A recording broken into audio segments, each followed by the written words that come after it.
When I first came to the Bureau, in where you see these files now, there were, and I was on the night shift at that time, but even on the night shift, there were probably 200 or 300 people searching at all times in those files. Of course, on day shift, there were a lot more than that.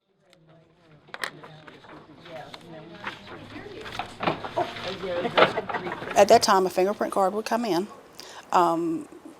Depending on the date order would be when we processed it.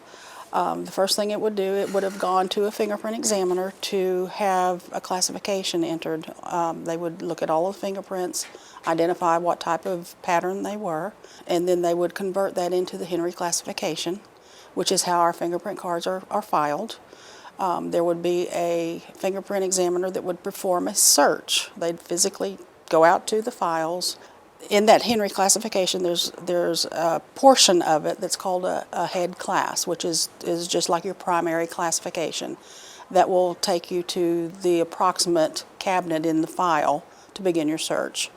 So they would search the cabinets, locate a fingerprint card if there was one there on an individual that had been arrested previously. If there were, they would pull that print, they'd make the comparison to see if it was ident or non-ident. Once that was completed, it would go to the typing section at that time, and they would, if it was an identical print, they would have the jacket pulled. They would add that information manually into the criminal history record and then prepare the responses to go out. If it was a non-ident card, meaning that it was a brand new arrest, we didn't have a subject previously to that, we would create a new record. And then those prints would go back to file. If they were a new arrest, they'd go back to our criminal master file. If it was a print that had been idented against a current record, we'd add that to the jacket, and it remained in there.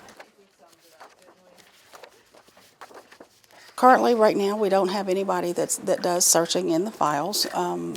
Everything's been automated. Right now, we're preparing the files for destruction.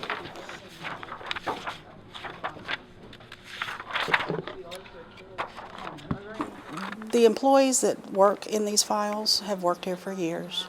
You know, they take a great pride in what they do.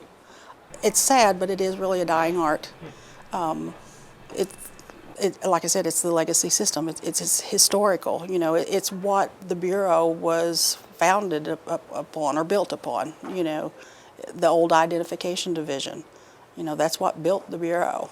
I've had a lot of people ask me, you know, is it hard to give this up? Are you reluctant about what's going on? And I'm not. I'm very excited about it. Yes, it's been a good 40 years.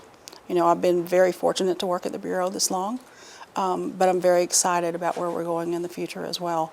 It benefits our customers. It benefits, you know, everyone. It's a very rewarding experience.